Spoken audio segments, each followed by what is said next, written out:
সূরা ফাতিহা কখন এবং কোন নিয়মে পাঠ করলে সরাসরি আপনি অসুস্থতা থেকে সুস্থ হয়ে যাবেন? আমরা কেউ নেই যে এই সূরা ফাতিহাটা না পড়তে পারি। এবং এই সূরা ফাতিহা আল্লাহ রাব্বুল আলামিন পবিত্র কোরআনুল কারীমের প্রথম সূরা হিসেবে আল্লাহ তাবারাক ওয়া তাআলা দিয়ে দিয়েছেন।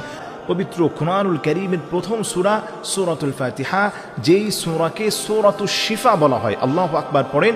হাদিস শরীফের মধ্যে এসেছে, কেউ যদি ঈমান সহকারে আল্লাহর উপর ভরসা করে এই সূরা ফাতিহাটাকে একবার শুধু পাঠ করার পরে কেউ যদি অসুস্থতা ফিল করে, ধরেন আপনার পেটের মধ্যে অনেক ব্যথা হচ্ছে, ওই সমস্ত রোগের নিয়ত করে আপনি ঈমান সহকারে আপনি আউযু বিল্লাহ বিসমিল্লাহ সহকারে সূরা ফাতিহাকে একবার আপনি ঈমান সহকারে পাঠ করবেন এবং এটা বিশ্বাস আপনার অন্তরে আপনি ঢুকিয়ে রাখবেন যে আল্লাহর কালামের এই সূরার ওসিলায় আমি আল্লাহর কাছে শিফা চাই।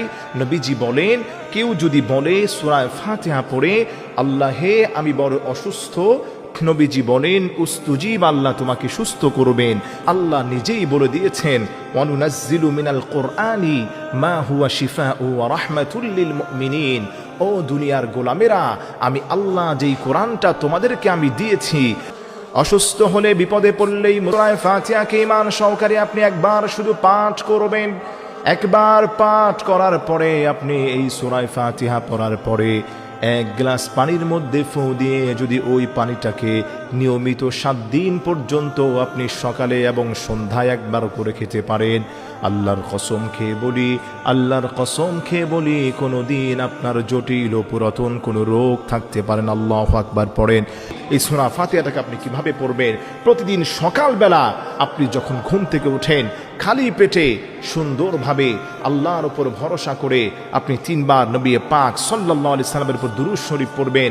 এরপরে আপনি সূরা ফাতিহা আউযু বিল্লাহ বিসমিল্লাহ সহকারে একবার শুধু অন্তর থেকে পাঠ করবেন এবং সূরা ফাতিহা পড়ার পরে আপনি আমিন বলবেন, ওয়ালাদ-দাল্লিন আমিন বলবেন। এরপরে আবারও 3 বার নবী পাক সাল্লাল্লাহু আলাইহি সাল্লামের উপর দুরূদ শরীফ পড়বেন। এভাবে যদি আপনি করতে পারেন, সকালবেলা খালি পেটে এটা করে 1 গ্লাস পানির মধ্যে ফু দিয়ে ওই পানিটা আপনার ব্যথার জন্যে, অসুস্থতার জন্য আপনি সেটাকে পান করবেন এবং আবার সন্ধ্যার পরে আপনি একই সিস্টেমে আমলটা যদি করতে পারেন, আল্লাহর কসম খেয়ে বলি, আল্লাহর উপর ভরসা করে আপনি করবেন, আল্লাহর কালামের ওসিলায়, আল্লাহর কোরআনের এই সূরাতুশ শিফা যাকে বলা হয়, আল্লাহর কালামের এই সূরার ওসিলায় আল্লাহ রাব্বুল আলামিন আপনাকে সুস্থ করবেন। এবং কন্টিনিউ আমলটা আপনাকে করতে হবে 1 সপ্তাহ, সকালে করবেন এবং বিকালে একবার করে করবেন। আল্লাহ রাব্বুল আলামিন সমস্ত জটিল কঠিন